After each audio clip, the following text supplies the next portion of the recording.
Hello friends, welcome to my YouTube channel Excellent Study Point। आज की हमारी इस वीडियो में हम सोलार सिस्टम के बारे में पढ़ेंगे।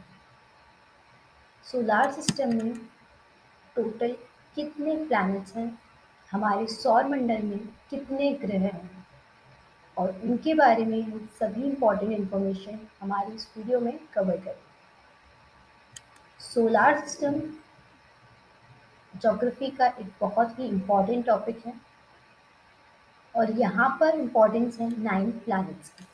तो कौन कौन से 9 प्लैनेट्स हैं, आज हम हमारी इस वीडियो में इसके बारे में जानेंगे। The solar system. The solar system consists of the sun and the 8 planets. It also consists of bodies such as comets, asteroids and meteors. Solar system में सबसे पहला प्लैनेट होता है सन और इसके अलावा यहाँ पे 8 अदर प्लैनेट्स भी पाए जाते हैं।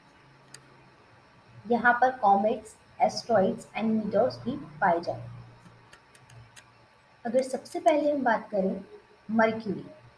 मर्क्यूरी सोलार सिस्टम का सन के बाद सबसे पहला प्लैनेट होता है, जिसे हम हिंदी में कहते हैं बुध ग्रह। It is the nearest to the sun and also the smallest planet in our solar system. Mercury sun के सबसे नियरेस्ट प्लैनेट होता है और ये सोलार सिस्टम में सबसे छोटा प्लैनेट भी होता है। यहाँ पर कोई भी नेचुरल सैटेलाइट नहीं पाई जाती। इसका रोटेशन पीरियड होता है 1408 आवर्स। अब यहाँ पर रोटेशन और रिवॉल्यूशन ये दोनों ही डिफरेंट थिंग्स हैं। रोटेशन मतलब वो ग्रह अपनी धुरी पर घूमता है और रिवॉल्यूशन मतलब यहाँ पर वो सन के अराउंड रिवॉल्व करता है या फिर सन के नियरेस्ट चक्कर लगाता है। तो यहाँ पर जो रिवॉल्यूशन पीरियड होता है वो है 88 डेज। यहाँ पर एटमॉस्फेयर नहीं होता है। That's why the temperature range is very high. इसलिए यहाँ पर जो टेम्परेचर रेंज होती है मर्क्यूरी पे वो बहुत ही ज़्यादा हाई होती है। It has no moon. यहाँ पर कोई मून नहीं है क्योंकि मून यानी कि नेचुरल सैटेलाइट जो कि मर्क्यूरी पर नहीं पाई जाती। NASA spacecraft mariner 10 was the first mission to explore Mercury। NASA spacecraft mariner पहला मिशन था जिसे मर्क्यूरी पर भेजा गया था 1974 एंड 1975 में। NASA's spacecraft Messenger was the first to orbit Mercury in 2008 and NASA spacecraft Messenger पहला ऑर्बिट था जो कि मर्क्यूरी पर 2008 में भेजा गया था। Mercury's apparent distance from the sun as viewed from the earth never exceeds 28 degree। Mercury से सन का जो डिस्टेंस है वो अर्थ की डिस्टेंस से 28 डिग्री एक्सीड करता है। इसके बाद आता है वीनस। वीनस यानी कि शुक्र ग्रह। It is also called morning और evening star although it is not a star. इसे मॉर्निंग और इवनिंग स्टार नाम दिया गया है।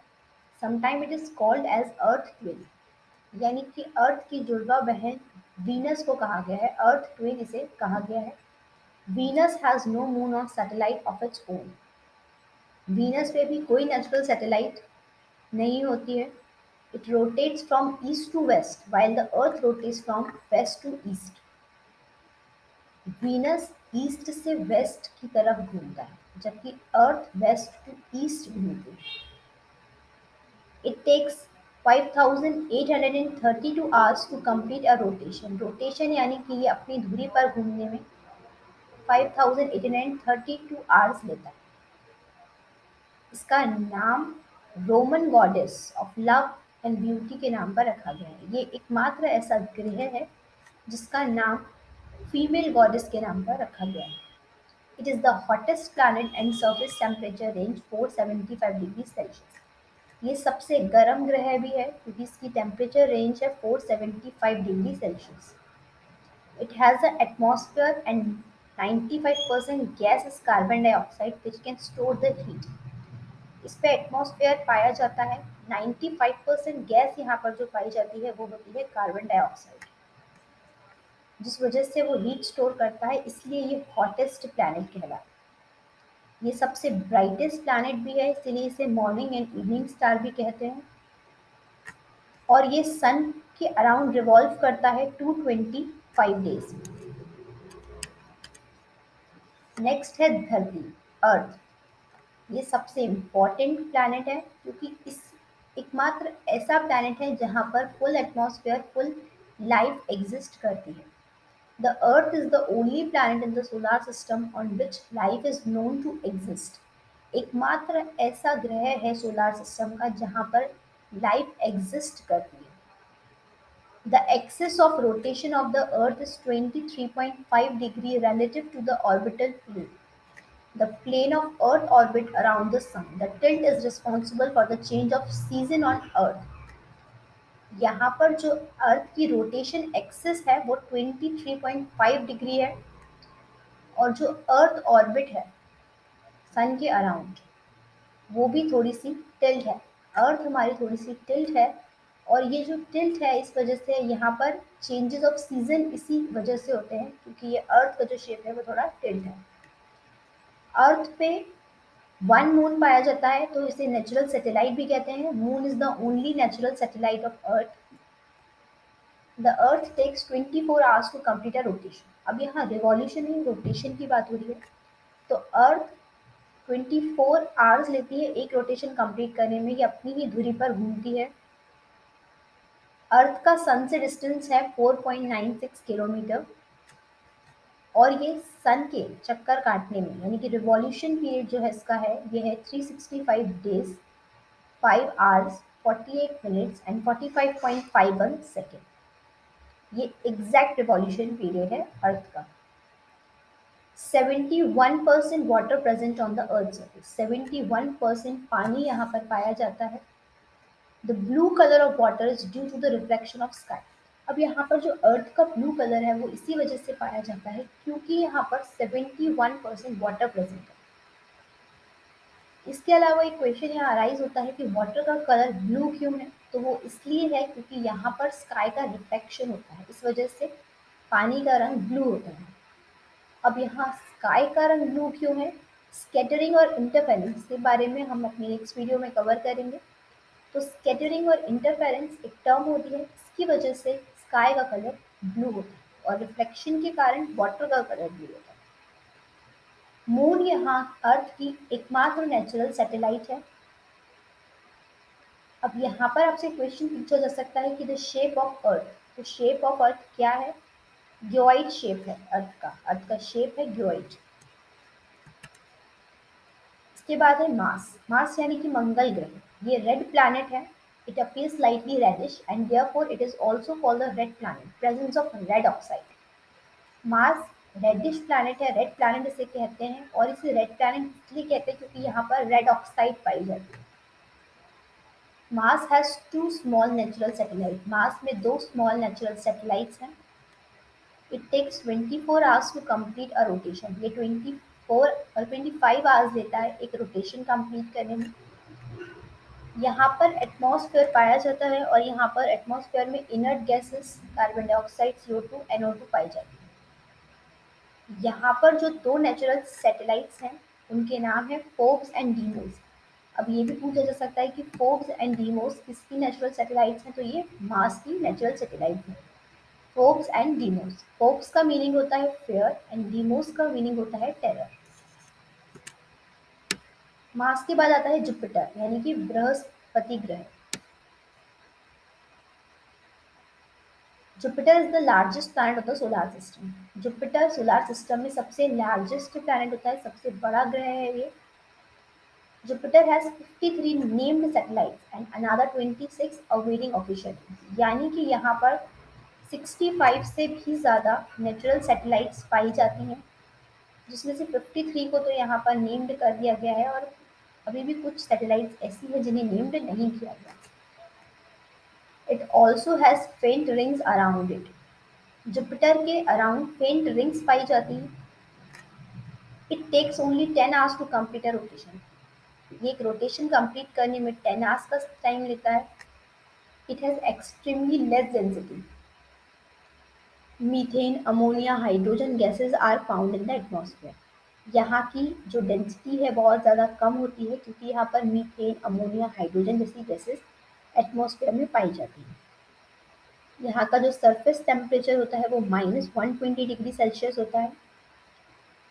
It is 11 times heavier than earth. क्योंकि ये सबसे लार्जेस्ट प्लैनेट है तो ये अर्थ के कंपैरिजन में 11 टाइम्स हैवियर है, यानी कि ये 11 गुना ज़्यादा भारी है अर्थ से।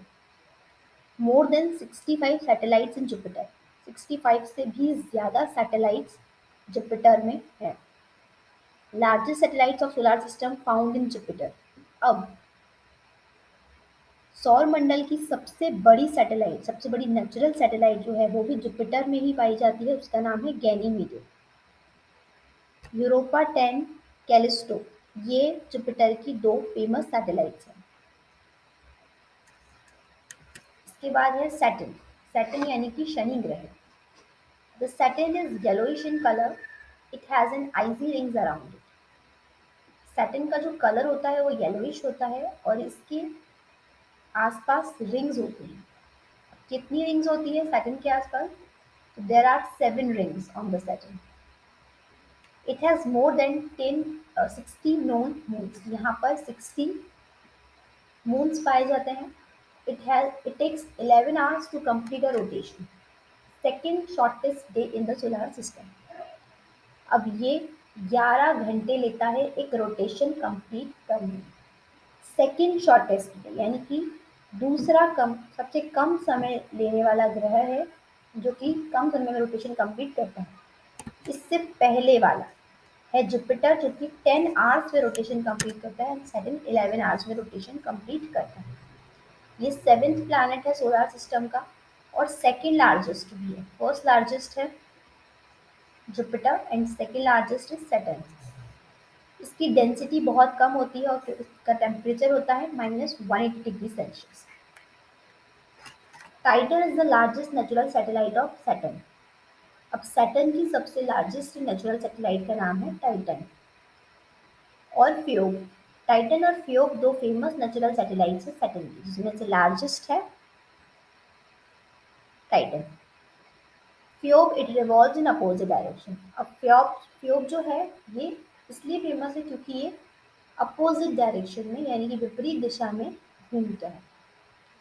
इसका रिवॉल्यूशन पीरियड यानी कि ये सूर्य के चक्कर लगाने में 29.5 ईयर्स का समय लेता है। ये याद रखिएगा कि सैटर्न पर 7 रिंग्स होती हैं। इसके बाद आता है यूरेनस यानी कि अरुण ग्रह। Uranus also rotates from east to west. Uranus भी ईस्ट से वेस्ट घूमता है वीनस की तरफ, जबकि जो अर्थ है वो वेस्ट से ईस्ट घूमती है। It has a highly tilted rotational axis और इसकी भी जो रोटेशनल एक्सिस है यानी कि इसकी जो धुरी है ये भी अर्थ की तरह थोड़ी सी टिल्ट है।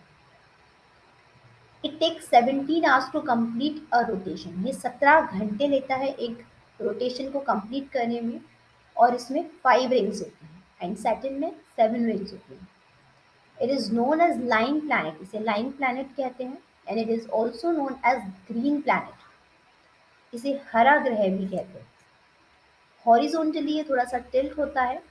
ये थर्ड लार्जेस्ट है, याद रखिएगा। फर्स्ट लार्जेस्ट है जुपिटर, सेकेंड है सैटर्न एंड थर्ड है यूरेनस। यहाँ पर 27 सैटेलाइट्स पाई जाती हैं। इसके बाद लास्ट वन है नेपच्यून यानी कि वरुण ग्रह। It is the 8th and the most distant planet in our solar system. 8th ये है क्यों? क्योंकि जो फर्स्ट एंड फॉरमोस्ट है वो है सन। सन के बारे में हम अलग से हमारी वीडियो में कवर करेंगे। The Neptune is dark, cold and has a presence of supersonic winds. जो नेपट्यून है वो डार्क भी है, सबसे ठंडा ग्रह भी है, कोल्ड भी है क्योंकि यहाँ पर सुपरसोनिक विंड्स प्रेजेंट होती है। ये 8वां ग्रह है सोलर सिस्टम का। इसका जो रोटेशन पीरियड है वो है 16 आवर और जो रिवॉल्यूशन पीरियड है वो है 165 ईयर्स, यानी कि ये सन का एक चक्कर 165 ईयर्स में कंप्लीट करता है क्योंकि सन से सबसे ज़्यादा दूरी पर भी यही है। यहाँ की जो दो फेमस सैटेलाइट्स हैं वो है Triton and Merida. Triton and Merida Neptune की दो फेमस सैटेलाइट्स हैं। अब यहाँ आप रोटेशन रिवॉल्यूशन में बिल्कुल भी कंफ्यूजन क्रिएट मत कीजिएगा। रोटेशन यानी कि अपनी ही धुरी पर ग्रह का घूमना, और रिवॉल्यूशन यानी कि सन के चक्कर लगाना।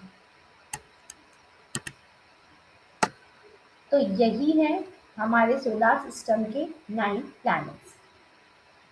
अब अगर हम बात करें प्लूटो, तो प्लूटो हमारे सोलर सिस्टम का प्लैनेट हुआ करता था, लेकिन 2006 के पहले।